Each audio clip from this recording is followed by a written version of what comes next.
Hello everyone, कैसे हैं आप? आपका आपके YouTube channel Digvijay commerce classes पर एक बार फिर से स्वागत है। हम आपके लिए अपने इस YouTube channel Digvijay commerce classes पर बीकॉम के सिलेबस के कंपलसरी सब्जेक्ट इनकम टैक्स की पूरी एक सीरीज लेके आ रहे हैं, जिसमें आपको एक तरफ से हर एक रूल और उनके प्रैक्टिकल क्वेश्चन 1 बाय 1 मिलते हैं। आप हमसे जुड़कर अपने कॉमर्स की पढ़ाई एक प्रॉपर वे में पूरी कर सकते हैं। जैसी पढ़ाई आप पाना चाहते हैं, यहाँ बिल्कुल वैसी ही पढ़ाई आपको अवेलेबल कराई जाती है। हम आपकी ज़रूरतों का विशेष ख्याल रखते हैं। हमें ये पता है कि आपके लिए वो क्लासरूम पढ़ाई या ऑफलाइन पढ़ाई क्या मायने रखती है। हम आपके लिए वही अंदाज लेके आते हैं। अगर आप बीकॉम या एमकॉम के छात्र हैं और अपने किसी भी सब्जेक्ट की स्पेशल कोचिंग क्लासेस पाना चाहते हैं तो आप हमसे जुड़िए। अगर आप हमसे नए जुड़ रहे हैं तो सबसे पहले हमारे इस YouTube channel Digvijay commerce classes को सब्सक्राइब करिए, शेयर करिए, बेल आइकन दबाइए ताकि आपको हमारे लेटेस्ट वीडियोस के अपडेट मिल सके। आप हमसे पेड क्लास भी ले सकते हैं। पेड क्लास पाने के लिए आप हमारे व्हाट्सएप नंबर पर व्हाट्सएप करिए, मैसेज करिए, आपको पेड क्लास की पूरी जानकारी दे दी जाएगी, जिसमें आप बहुत थोड़े से शुल्क का भुगतान करके हमसे एक रेगुलर क्लास पाते हैं। PDF मिलेगा, डाउट सेशन रखा जाएगा, क्वेश्चन पेपर सॉल्व कराए जाएंगे। तो ये सब कुछ पाने के लिए आप हमसे पेड क्लास ले सकते हैं। प्यारे दोस्तों, हम आपके लिए इनकम टैक्स के 5 हेड पढ़ा चुके हैं और 5 हेड के पढ़ लेने के बाद वेतन से आय, मकान संपत्ति से आय, व्यवसाय अथवा पेशे से आय, पूंजी लाभ और अन्य साधनों से आय, हमने आपको सकल कुल आय ज्ञात करने के लिए हानियों की पूर्ति और उन्हें आगे ले जाना भी बता दिया। फिर आपने ये जाना कि प्रत्येक शीर्षक की कर योग्य आय के योग को सकल कुल आय कहते हैं और सकल कुल आय में से धारा 80C से लेकर 80U तक की छूट घटाने के बाद जो शेष बचता है उसे कुल आय कहते हैं।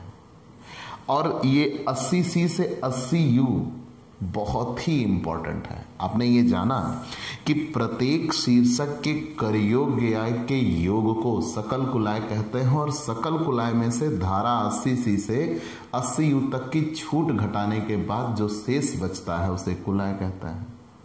और इसमें भी हमने आपको 80C की छूट, 80D की और 80E की छूट आपको पढ़ा दिया, जो एग्जाम के नजरिए से बहुत इंपॉर्टेंट है।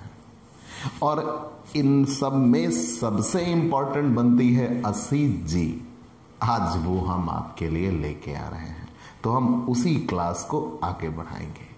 हमारी आज की क्लास है पुण्यार्थ संस्थाओं को अथवा कुछ विशेष कोषों को दिए गए दान के संबंध में कटौती, और सिंपल वर्ड में इसे यही इतना कहा जाता है, दान के संबंध में कटौती।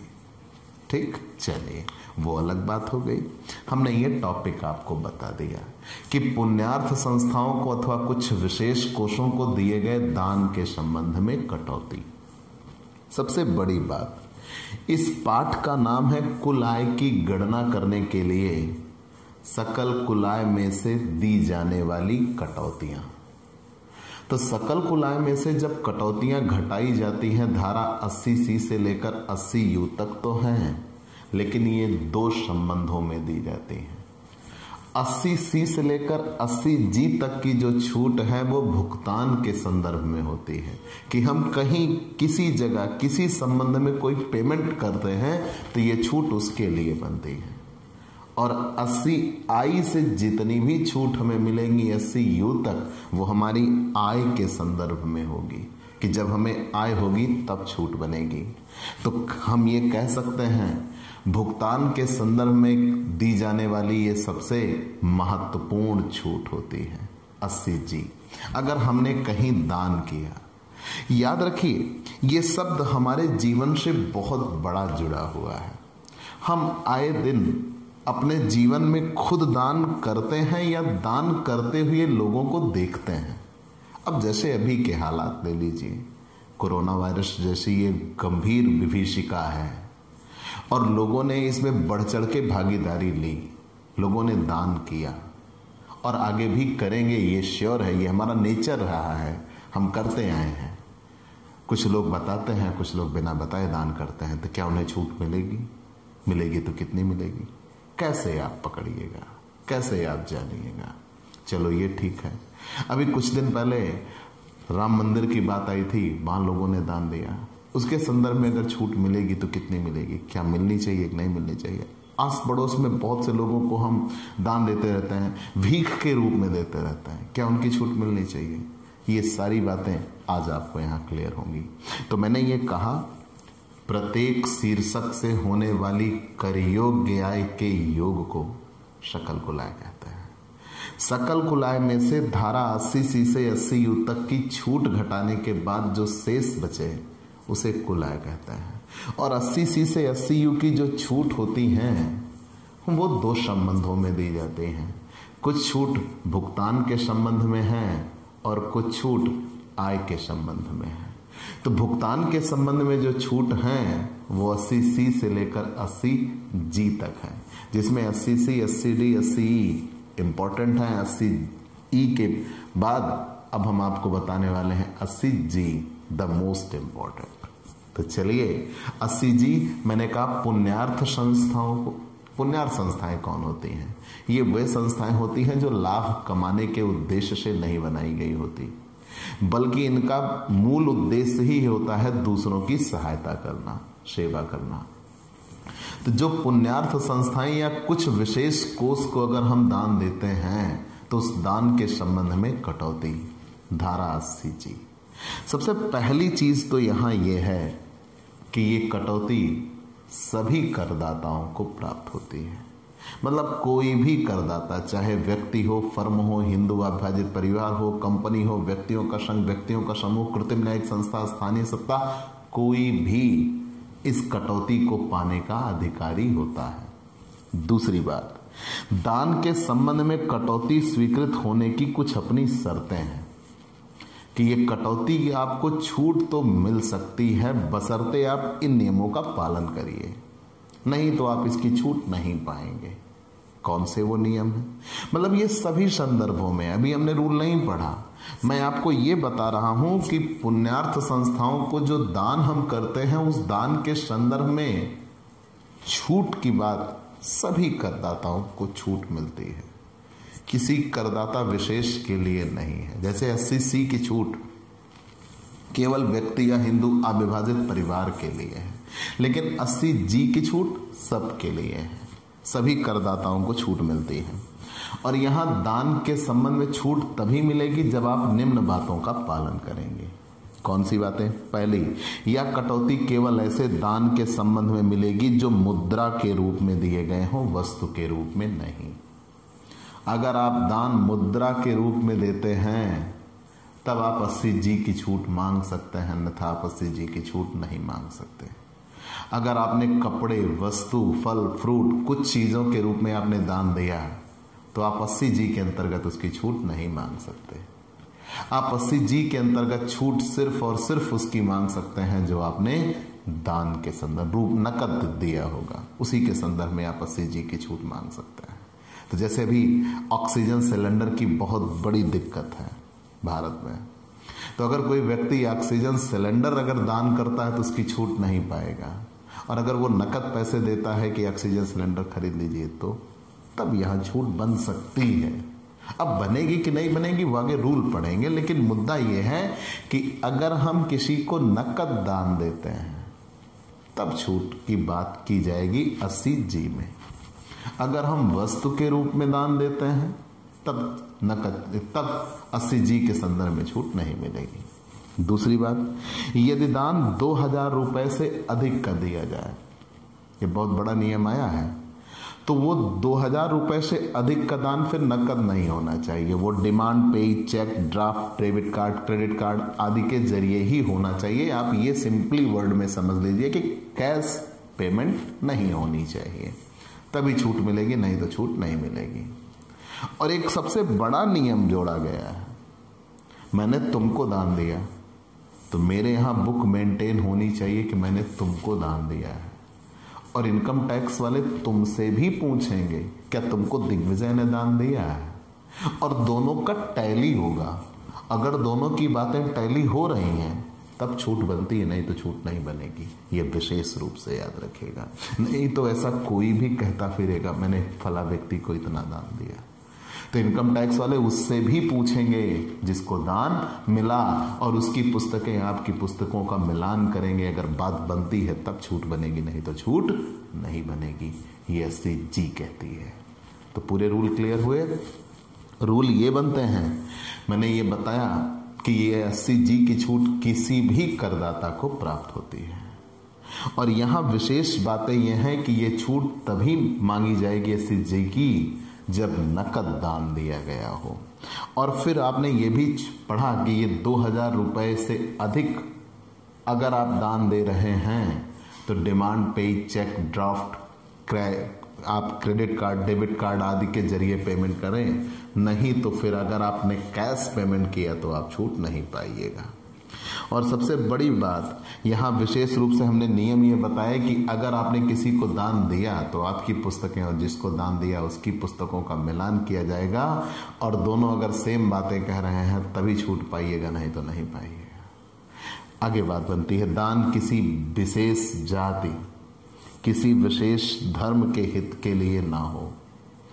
जैसे अगर आप किसी विशेष जात, विशेष धर्म के हित के लिए कहते हैं, ध्यान दीजिएगा, बात राम मंदिर के दान की आई, तो दान अगर किसी विशेष जाति, किसी विशेष वर्ग अथवा किसी विशेष धर्म के हित के लिए होगा तब आप उसकी छूट नहीं पाएंगे, तब आप उसकी छूट नहीं पाएंगे। मेरे शब्दों को याद रखिएगा। अगर दान किसी विशेष जाति, वर्ग अथवा धर्म के लिए है तब उसकी छूट नहीं बनती। लेकिन अनुसूचित जाति, जनजाति, पिछड़ी हुई जातियां, महिलाएं और बच्चे, इनकी कोई जाति नहीं कही जाती, इनका कोई वर्ग नहीं कहा जाता। ये विशेष रूप से याद रखिएगा, इनका कोई धर्म नहीं माना जाता। अगर आप इनके लिए दान देते हो तब आप इसकी छूट पाओगे। किसके लिए? अनुसूचित जाति, जनजाति, पिछड़ी जाति, बच्चे और महिला। अगर इनके संदर्भ में अगर आप कोई दान देते हो तो इन्हें किसी जाति वर्ग का नहीं माना जाता, इनको किसी विशेष वर्ग में शामिल नहीं किया जाता। आप इसके संदर्भ में छूट पाएंगे। चलिए, ये तो सारे नियम थे, कंडीशन थे कि जब ये कंडीशन फुलफिल होंगी तभी आपको दान की छूट मिलेगी, अन्यथा आपको दान की छूट नहीं मिलेगी। दान दो प्रकार के होंगे। अब हम आते हैं दान का वर्गीकरण। तो यहां दान दो प्रकार के बताए गए हैं। दान के वर्गीकरण में दान कितने प्रकार के बताए गए? दो प्रकार के। एक तो बिना सीमा वाले दान, और एक शब्द आया सीमा वाले दान। अब ये बिना सीमा और सीमा शब्द, यही बहुत कंफ्यूजिंग बात है, और किताबों के सहारे आपको समझने में बड़ी दिक्कत होगी। इसको हम आपकी मदद करते हैं कि बिना सीमा वाले दान और सीमा वाले दान शब्द आखिर है क्या। दान का वर्गीकरण, तो दान को दो भागों में बांट दिया गया। एक तो बिना सीमा वाले दान और एक सीमा वाले दान। आखिर ये दोनों चीजें हैं क्या? मैंने कहा ना, किताबों के सहारे आपको समझने में इनको बड़ी कठिनाई होने जा रही। अब मैं आपको दो बातें बताता हूं। बिना सीमा वाले दान, आप उनको ऐसा समझिए कि आप जो खर्च कर रहे हो उस खर्चे की ही आपको छूट मिलेगी। मतलब जो आप पेमेंट कर रहे हो उसी पेमेंट की आपको छूट मिल जाएगी। उसे कहते हैं बिना सीमा वाले दान। मतलब हम कोई दूसरी चीज नहीं देखेंगे, जो चीज तुमने खर्च की उसी चीज से हम निकाल देंगे कि आपको इतनी छूट मिलेगी। बराबर, उसे कहते हैं बिना सीमा वाले दान। इसमें हम कोई लिमिट नहीं देखते, हमें कोई मतलब नहीं है। आपने जितना खर्च किया, जितनी पेमेंट की, हम उसी के संदर्भ में आपको छूट दे देंगे। वो कहलाते हैं बिना सीमा वाले दान। और सीमा वाले दान वो होते हैं कि आपने अगर ये दान दिया तो हम आपके लिए एक सीमा तय करते हैं और वो सीमा क्वालिफाइंग अमाउंट कहलाती है, योग्यता सीमा कहलाती है जिसे कहते हैं, और वो क्वालिफाइंग अमाउंट की हम छूट आपको देंगे। याद रखिएगा, भुगतान आप करिएगा तो यहां अगर उसी भुगतान की आपको छूट मिल जाए, कह दो वहां भी तो भुगतान की छूट मिलेगी, यार जरूर मिलेगी, लेकिन वहां भुगतान से संबंधित अमाउंट जो होगा उसकी छूट ना मिलेगी। कैलकुलेशन उसका किस पे होगा? क्वालिफाइंग अमाउंट पे होगा। जैसे मैं आपको ये बताऊं कि अगर मेरा क्वालिफाइंग अमाउंट 5,000 आया तो फिर वहां उस छूट की गणना उस 5,000 पे होगी, और यहां अगर मैंने किसी को 18,000 रुपए दान दिया तो उस 18,000 की ही छूट बात चाहिए। क्वालिफाइंग अमाउंट मेरा क्या है इससे कोई मतलब नहीं होता। तो दोनों में मतलब क्या है? दान का वर्गीकरण। तो मैंने आपसे ये कहा दान 2 प्रकार के होंगे, एक बिना सीमा वाले दान और एक सीमा वाले दान।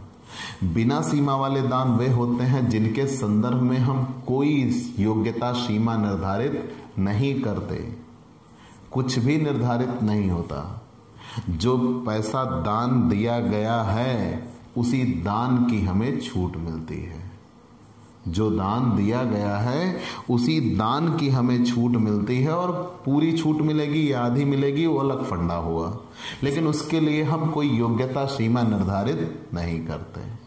जो हमने भुगतान किया उसी भुगतान के बराबर या उसी भुगतान का आधा हमें छूट मिल जाएगी।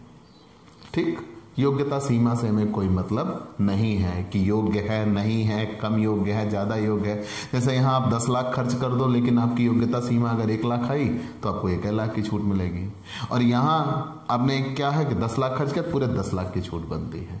तो दोनों बातों में यही नियम है कि दान का वर्गीकरण बिना सीमा वाले, सीमा वाले। बिना सीमा वाले दान मतलब आपका जो भुगतान है उस भुगतान से संबंधित आपको छूट मिलेगी। सीमा वाले दान आपने भुगतान किया तो आपको छूट मिलेगी, लेकिन छूट की गणना क्वालिफाइंग अमाउंट के आधार पर होगी, तो आपकी एक सीमा बांट दी जाती है जिसे क्वालिफाइंग अमाउंट कहते हैं। अब ये 2 नंबर का क्वेश्चन बना, क्वालिफाइंग अमाउंट आखिर होता क्या है? याद रखिएगा, तो सीमा वाले दान के संदर्भ में क्वालिफाइंग अमाउंट ही अधिकतम सीमा होती है, मतलब इससे ज्यादा आपको छूट तो मिल ही नहीं सकती। अब ये क्वालिफाइंग अमाउंट आखिर है क्या? तो मैंने यहां लिख रखा क्वालिफाइंग अमाउंट की गणना कैसे होती है। क्वालिफाइंग अमाउंट की गणना कैसे होती है? पहले सकल कुल-आय निकालेंगे, जो कि निकालना आप जानते हैं। प्रत्येक शीर्षक से कर योग्य आय के योग को सकल कुल-आय कहते हैं, जिसमें हानियों की पूर्ति और उन्हें आगे ले जाने का नियम भी लागू होगा। सकल कुल-आय आ जाएगी, लेकिन याद रहे जो सकल कुल-आय आई उसमें से दीर्घकालीन पूंजी लाभ घटा देंगे, क्योंकि सकल कुल-आय में तो उसे भी जोड़ा गया होगा। दीर्घकालीन पूंजी लाभ घटा देंगे, अल्पकालीन पूंजी लाभ घटा देंगे जो धारा 111A में वर्णित होगा। अल्पकालीन पूंजी लाभ घटा देंगे जो धारा 111A में वर्णित होगा, और 80C से लेकर 80U तक की छूट घटा देंगे, केवल 80G की छूट को छोड़कर। केवल 80G की छूट को छोड़कर 80C से 80U तक जितनी छूटें हैं सारी छूट घटा देंगे। जो शेष बचेगा उस शेष का 10% क्वालिफाइंग अमाउंट होता है। शेष का 10% क्वालिफाइंग अमाउंट होता है, ये विशेष रूप से याद रखिएगा। ठीक, तो हमने क्या कहा? दान। याद रखिएगा, यहीं पे चीजें दिक्कतें वाली बन जाएंगी। दान कितने प्रकार से होंगे? 2। पहला बिना सीमा वाले, दूसरा सीमा वाले दान। बिना सीमा वाले दान का मतलब हमारे दान की लिमिट कोई नहीं बनाई जाएगी, कोई योग्यता सीमा नहीं बनाई जाएगी। हमने जो दान दिया उसी दान के संदर्भ में हमें छूट मिलेगी। और सीमा वाले दान किसे कहते हैं?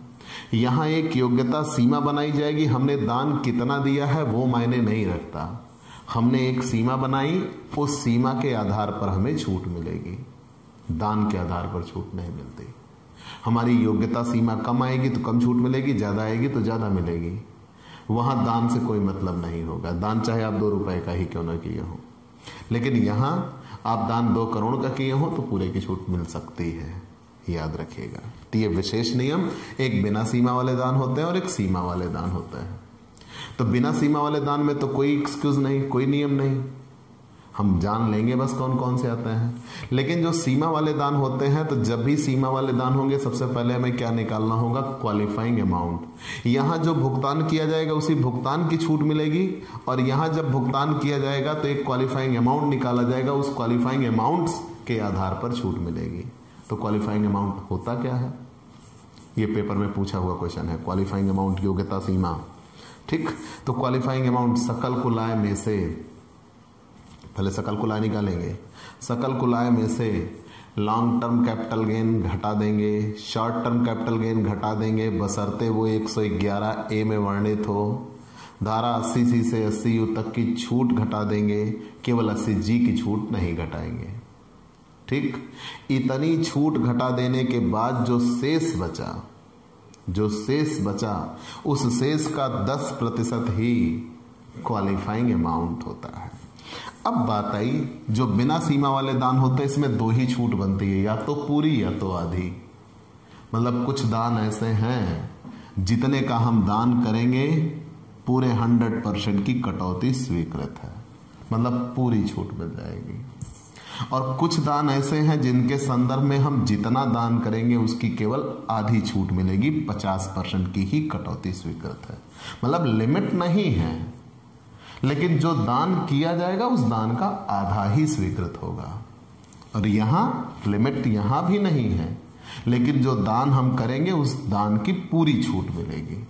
तो यहां लिमिट शब्द क्यों नहीं बोल रहे हो? लिमिट का मतलब यह है कि यहां जैसे हमने एक सीमा बांट दिया, उस सीमा की ही हम छूट दे सकते हैं। यहां कोई सीमा नहीं, दान आप करो, छूट आप ले जाओ। तो दान अगर आप यहां जितना करते हो पूरे की छूट मिल जाती है, तो उसे कहते हैं जिनके संदर्भ में पूरे 100% की छूट मिलती है। और ये वो दान होंगे जिनके संदर्भ में 50% की छूट मिलेगी। हमने कोई योग्यता सीमा निर्धारित नहीं की है, लेकिन यहां जब योग्यता सीमा निकाली गई तो दान तुमने चाहे जितना किया, उस योग्यता सीमा का 100% आपको छूट मिलेगी। कुछ दान ऐसे होंगे जो आपका क्वालिफाइंग अमाउंट आएगा, उस क्वालिफाइंग अमाउंट का कितने % छूट मिलेगी, 100% छूट मिलेगी। तो पहले आप योग्यता सीमा निकाल लीजिएगा, उस योग्यता सीमा का 100% छूट। और कुछ दान ऐसे होंगे जो योग्यता सीमा आएगी उसका केवल कितना % छूट मिलेगी, 50%। तो अब आप ये सोच रहे होंगे यहां भी 100% 50%, यहां भी 100% 50%, दोनों में अंतर है। यहां आपने दान किया, आपने कोई योग्यता सीमा नहीं निकाली, उसी दान से आपको छूट निकाल दी जाएगी। यहां आपने दान किया, कम किया, ज्यादा किया, इससे कोई मतलब नहीं। जो आपकी योग्यता सीमा बनेगी उस योग्यता सीमा की छूट मिलेगी, ना कि दान की छूट मिलेगी। और यहां उसी दान की छूट मिलेगी, योग्यता सीमा की छूट नहीं मिलेगी। तो ये बिना सीमा वाले दान। कुछ दान ऐसे होंगे जो पूरे 100% जिनकी छूट मिलती है, और कुछ दान ऐसे होंगे जिनकी 50% छूट मिलती है, मतलब जो आप वास्तव में दान करेंगे। और यहाँ सीमा वाले दान में वे होते हैं जिनमें क्वालिफाइंग अमाउंट निकाला जाएगा और क्वालिफाइंग अमाउंट का 100% छूट मिलेगी, और यहाँ क्वालिफाइंग अमाउंट का 50% छूट मिलेगी। अब कौन कौन से हैं वो तो आपको याद रखना होगा भाई, उसमें हम आपकी मदद ना कर सकते। वो तो आपकी अपनी चातुर्य पर निर्भर है कि आप कितना याद रखते हैं। तो राष्ट्रीय सुरक्षा कोष याद रखिएगा, ये ऐसे मुद्दे हैं जिन पे आपको लगेगा हाँ यार इनकी पूरी छूट बननी चाहिए। राष्ट्रीय सुरक्षा कोष NDF, नेशनल डिफेंस फंड में अगर आप दान करते हो तो आप जितना दान करोगे उसके संदर्भ में कोई सीमा नहीं होती, मतलब वो बिना सीमा वाले दान हैं, और पूरे 100% की छूट मिलती है। क्लियर? ऐसे ही प्रधानमंत्री का राष्ट्रीय सहायता कोष, प्रधानमंत्री का आर्मीनिया भूकंप सहायता कोष ये बनाया गया था। प्रधानमंत्री नागरिक सहायता और आपातकालीन निधियों में राहत कोष, जैसे PM care fund, PM care fund याद आया? कोरोना से संबंधित अगर आप दान करते हैं PM केयर फंड में दान करेंगे तो आप छूट पाएंगे। और कितनी छूट पाएंगे? पूरे 100%। मैंने अभी इन मुद्दों की बात की थी और कहा था कि मैं आज ये सारी चीजें बताऊंगा, और आपको 1 by 1 क्लियर करना होगा। ठीक, तो बिना सीमा वाले दान में हम पढ़ रहे हैं वो दान जिनके संदर्भ में हमें कितने प्रतिशत की छूट मिलेगी, पूरे 100% की छूट मिलेगी। तो पहला हमने राष्ट्रीय सुरक्षा कोष, प्रधानमंत्री का राष्ट्रीय सहायता कोष, प्रधानमंत्री का आर्मेनिया भूकंप सहायता कोष, प्रधानमंत्री नागरिक सहायता और आपातकालीन स्थितियों में राहत कोष, इसमें पीएम केयर फंड भी आता है। अफ्रीका फंड, सार्वजनिक अंशदान भारत का जितना हुआ। फिर आगे सांप्रदायिक सद्भाव के लिए स्थापित राष्ट्रीय प्रतिष्ठान। ऐसे ही अब देखते चलिए, बहुत चीजें अब इसमें आपको जुड़ने वाली हैं। भारतीय विश्वविद्यालय अथवा राष्ट्रीय प्रतिष्ठा या महत्व की शिक्षा संस्था, अगर किसी एजुकेशन इंस्टीट्यूट के लिए आप दान देते हो, भारतीय विश्वविद्यालय या राष्ट्रीय महत्व की अगर कोई शिक्षा संस्था है तो आप उसकी छूट पाएंगे। महाराष्ट्र मुख्यमंत्री का भूचाल से राहत कोष, भूचाल मतलब अर्थक्वेक, भूकंप, तो महाराष्ट्र मुख्यमंत्री का भूकंप से राहत कोष। जिला साक्षरता समिति, राष्ट्रीय रक्त ट्रांसफ्यूजन काउंसिल अथवा राज्य रक्त ट्रांसफ्यूजन काउंसिल। ऐसे ही आप पढ़ते चलेंगे। गरीबों को चिकित्सा राहत देने के लिए राज्य सरकार द्वारा स्थापित कोष। सेना तथा हवाई सेना का केंद्रीय राहत कोष तथा भारतीय समुद्री जहाज के बेड़े का परोपकारी कोष। मुख्यमंत्री आंध्र प्रदेश का साइक्लोन राहत कोष। बीमारियों का राष्ट्रीय सहायता कोष। मुख्यमंत्री अथवा लेफ्टिनेंट गवर्नर का राहत कोष। राष्ट्रीय खेल कोष, राष्ट्रीय सांस्कृतिक कोष, केंद्रीय सरकार द्वारा स्थापित राष्ट्रीय प्रौद्योगिकी विकास और उपयोजन निधि। गुजरात में भूकंप पीड़ित व्यक्तियों की सहायता के लिए गुजरात सरकार द्वारा स्थापित कोष। ये जब 2001 या 2 में शायद की कक्ष में आया था, तब की बात है। राष्ट्रीय स्वपरायणता, प्रमस्तिष्क घात, मानसिक मंदता और बहुनिशक्तग्रस्त व्यक्ति कल्याण न्यास। राष्ट्रीय बाल कोष, केंद्रीय सरकार द्वारा स्थापित स्वच्छ भारत कोष, ये नया जुड़ा है, स्वच्छ भारत कोष। केंद्रीय सरकार द्वारा स्थापित स्वच्छ गंगा निधि में निवासी करदाता द्वारा दान, ये भी नया जुड़ा है। तो ये राष्ट्रीय औषधि दुरुपयोग नियंत्रण निधि में दान। ये सब ऐसी छूटें हैं जिनमें अगर आप पैसा देते हैं तो आपको पूरे 100% की छूट मिलेगी। तो हाल फिलहाल अभी तो आप पीएम केयर फंड ही देखे होंगे नजदीक में, लेकिन ये सब बनाए जाते हैं जैसी आपदाएं आती हैं, या राष्ट्रीय सुरक्षा कोष आपने ध्यान दिया होगा। तो ये सब ऐसे दान होते हैं जो आप राष्ट्रीय सुरक्षा, अब आप इनकी भावनाओं को समझिए, ये कैसे दान है। ये किसी व्यक्ति विशेष के लिए नहीं, किसी संप्रदाय विशेष के लिए नहीं, किसी भयंकर त्रासदी आपदा के समय ये बनाए गए, या राष्ट्रीय सुरक्षा के विषय के लिए बनाए गए, खेल आदि के लिए बनाए गए। तब उनके संदर्भ में आप दान अगर करते हो तो पूरे 100% की आपको छूट मिलती है। जितना दान करोगे पूरे की छूट मिलेगी। अब कुछ दान ऐसे होंगे जिनके संदर्भ में आपको 50% की छूट मिलेगी।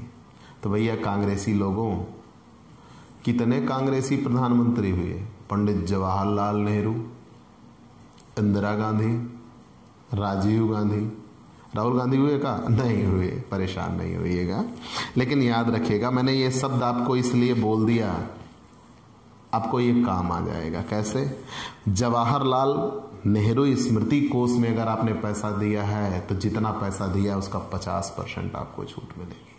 तो ये वो दान है जिसकी 50% आपको छूट मिलती है।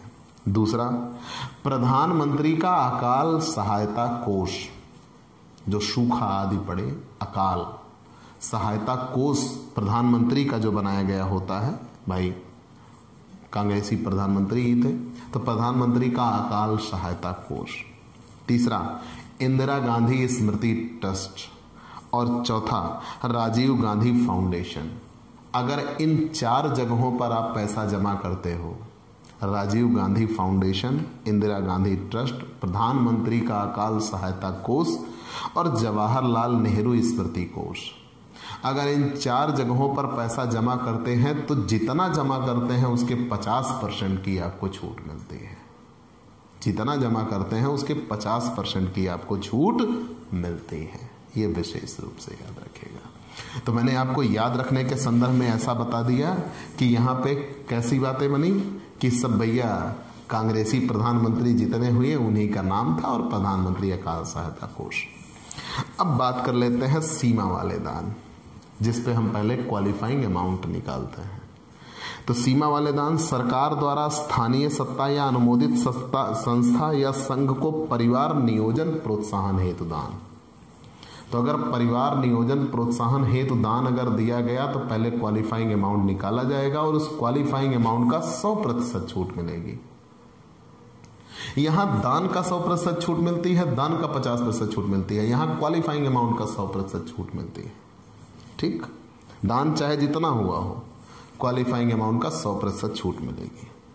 फिर दूसरा है, यह पहला परिवार नियोजन के संदर्भ में भी था। दूसरा, कंपनी द्वारा भारतीय ओलंपिक एसोसिएशन अथवा भारत में स्थापित एवं केंद्रीय सरकार द्वारा अधिसूचित खेल कूद के संघ अथवा संस्था को निम्न कार्य के लिए दान। कौन कौन से कार्य? भारत में क्रीड़ा और खेल कूद के संदर्भ में इंफ्रास्ट्रक्चर के विकास के लिए अगर दान दिया जाता है तो क्वालिफाइंग अमाउंट का 100%। भारत में क्रीड़ा या खेल कूद के प्रायोजनशिप के लिए, स्पॉन्सरशिप जिसे कहते हैं, कि जैसे आप पैसे दीजिए ताकि लोग आगे बढ़ें, उस खेल में भागीदारी करें। तो अगर आप उनको स्पॉन्सर करते हो, अगर आप हिंदी फिल्मों के शौकीन हो तो याद रखिए, जैसे आप क्रिकेट मैच देखते हो तो क्रिकेट मैच में आप देखें तो कोई जो बैट पे स्टिकर लगा होता है वो उसकी स्पॉन्सरशिप होती है, उसने उनको स्पॉन्सर किया होता है, वो पैसे देते हैं, वो कंपनी उनको आगे प्रमोट करती है। तो ऐसा ही अगर आप ध्यान दीजिएगा सीमा वाले दान, तो सीमा वाले दान में अगर सरकार या स्थानीय सत्ता या अनुमोदित संस्थाएं को संघ या परिवार नियोजन प्रोत्साहन हेतु अगर व्यय करते हैं तो क्वालिफाइंग अमाउंट का 100% छूट मिलेगी। दूसरा, कंपनी द्वारा भारतीय ओलंपिक एसोसिएशन अथवा भारत में स्थापित केंद्रीय सरकार अथवा द्वारा अधिसूचित खेल कूद के संघ अथवा संस्था को निम्न कार्य के लिए दान दिया जाए। और वो दान कैसा होना चाहिए? भारत में क्रीड़ा और खेल कूद के संदर्भ में इंफ्रास्ट्रक्चर के लिए हो, जिसमें बिल्डिंगें या अन्य सामान वगैरह मंगाए जाएं उससे संबंधित। और भारत में क्रीड़ा या खेल कूद के स्पॉन्सरशिप के लिए अगर दान दिया गया तो क्वालिफाइंग अमाउंट का 100% छूट मिलेगी। अब कुछ दान ऐसे भी हैं जिनमें क्वालिफाइंग अमाउंट का 50% छूट मिलती है। वो कौन से दान हैं? तो सरकार अथवा स्थानीय सत्ता को पुण्यार्थ कार्यों के लिए, लेकिन इसमें परिवार नियोजन नहीं आना चाहिए क्योंकि परिवार नियोजन तो 100% में है। आगे बढ़ गए, अन्य कोई कोष अथवा संस्था जो पुण्यार्थ उद्देश्य के लिए स्थापित हो, निम्न शर्तें पूरी करता हो, जैसे इसकी आय पूर्णतया करमुक्त हो, इसकी आय केवल पुण्यार्थ उद्देश्यों के लिए प्रयोग की जाती हो, या संस्था अथवा कोष किसी विशेष जाति अथवा धर्म के लिए ना बना हो, इस संस्था अथवा कोष की आय का व्यय का हिसाब नियमित रूप से रखा जाता हो, और यह संस्था सार्वजनिक पुण्यार्थ ट्रस्ट है अथवा किसी कानून के अंतर्गत रजिस्टर्ड है। संस्था अथवा कोष का कमिश्नर द्वारा अनुमोदित होना आवश्यक है, तब आप उसका 50% छूट पाते हैं। कोई ऐसी सत्ता जो मकान बनाने अथवा शहरों, कस्बों व गांवों का योजनाबद्ध विकास तथा सुधार करने के लिए किसी कानून के अंतर्गत संगठित हुई हो, तो उसके लिए अगर आप दान देते हो तो क्वालिफाइंग अमाउंट का 50% छूट पाते हैं। कोई भी केंद्रीय अथवा राज्य सरकार द्वारा स्थापित ऐसा निगम जो अल्पसंख्यक लोगों के हितों के उन्नत करने के लिए हो, तो उसकी भी छूट आप पाते हैं 50% क्वालिफाइंग अमाउंट का। अधिसूचित मंदिर, हाँ, राम मंदिर, अधिसूचित मंदिर, मस्जिद, गुरुद्वारा अथवा गिरजाघर तथा ऐतिहासिक अथवा कलात्मक महत्व के स्थान अथवा राज्य भर में महत्वपूर्ण सार्वजनिक पूजा के स्थान की मरम्मत अथवा नवीनीकरण के लिए अगर आप पैसा देते हैं तो उसके संदर्भ में भी आप क्वालिफाइंग अमाउंट का 50% छूट पाते हैं। क्लियर? तो ऐसी संस्था जिसका उद्देश्य भारत में क्रीड़ा और खेल कूद को नियंत्रित करना एवं प्रोत्साहित देना है और जिसे केंद्रीय सरकार द्वारा अधिसूचित किया जाता है, उन्हें ही पुण्यार्थ स्थापित उद्देश्य के लिए माना जाता है। यही इतना आपको धारा 80G के संदर्भ में समझना है। ठीक, इससे ज्यादा आपको 80G के बारे में नहीं जानना। फिर एक छोटी सी नियम है 80G, किराए के भुगतान के संदर्भ में है। कैसा? अगर इस छूट को पाने का अधिकारी कौन?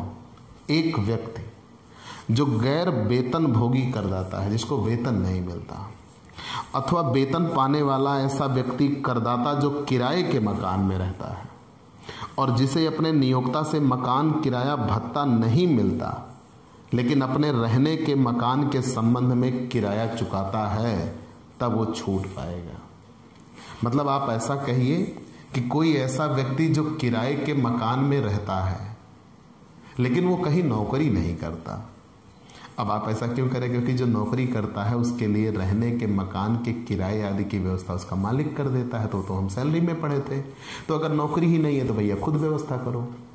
और अगर आप नौकरी भी करते हो लेकिन आपके मालिक ने आपके रहने की व्यवस्था नहीं की है, ना तो आपको पैसा दिया ना ही आपको मकान दिया, तब आप वेतन करने के बावजूद भी आप इस श्रेणी में आ जाओगे, वेतन पाने के बावजूद भी आप इस श्रेणी में आ जाओगे। मतलब आपके मालिक ने आपके रहने के लिए कोई व्यवस्था ना दी हो, रहने के लिए कोई किराया आदि ना दिया हो, कोई भत्ता वगैरह ना दिया हो, तो वेतन पाने के बावजूद भी आप इस श्रेणी में आएंगे। और अगर आपके मालिक ने आपको रहने की व्यवस्था दी है तो वेतन पाने वाला कर्मचारी यहाँ नहीं आएगा, फिर केवल अन्य कर्मचारी ही यहाँ पे आएंगे जो वेतन में नहीं आते, अन्य व्यक्ति हो। तो निम्न में से सबसे कम राशि कटौती योग्य होगी क्या? कुल आय का 10% से अधिक देय किराए की राशि। कुल आय के 10% से अधिक देय किराए की राशि। आगे, कुल आय का 25% अथवा 5,000 रुपये महीने। इन तीनों में जो सबसे कम होगा उसकी कटौती मिल जाएगी। क्या क्या? कुल आय का 10%, दूसरा कुल आय का 10% से अधिक देय किराए की राशि। जितना कुल आय के 10% से अधिक किराया दिया गया होगा वही, अथवा कुल आय का 25% अथवा 5,000 रुपये महीने। तीनों में जो कम होगा उसकी छूट मिलेगी, और ये छूट मिलेगी धारा 80G के संदर्भ में। इससे ज्यादा आप भुगतान के संदर्भ में छूट नहीं पढ़िए। फिर आपको छूट पढ़नी होगी आय के संदर्भ में, जो हम आपको एक दिन लेके आ जाएंगे। और सही मायनों में ये लेसन अब समाप्त हो चुका है, लेकिन आय के संदर्भ में हम आपको एक दिन सारी छूट इकट्ठे समरी के रूप में बता देंगे। ठीक, तो ये क्लास आपको कैसी लगी हमें ज़रूर बताइएगा।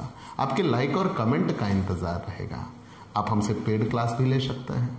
पेड क्लास पाने के लिए आप हमारे व्हाट्सएप नंबर पर व्हाट्सएप करिए, मैसेज करिए, आपको पेड क्लास की पूरी जानकारी दे दी जाएगी, जिसमें आप बहुत थोड़े से शुल्क का भुगतान करके हमसे एक रेगुलर क्लास पाते हैं। पीडीएफ मिलेगा, डाउट सेशन रखा जाएगा, क्वेश्चन पेपर सॉल्व कराए जाएंगे।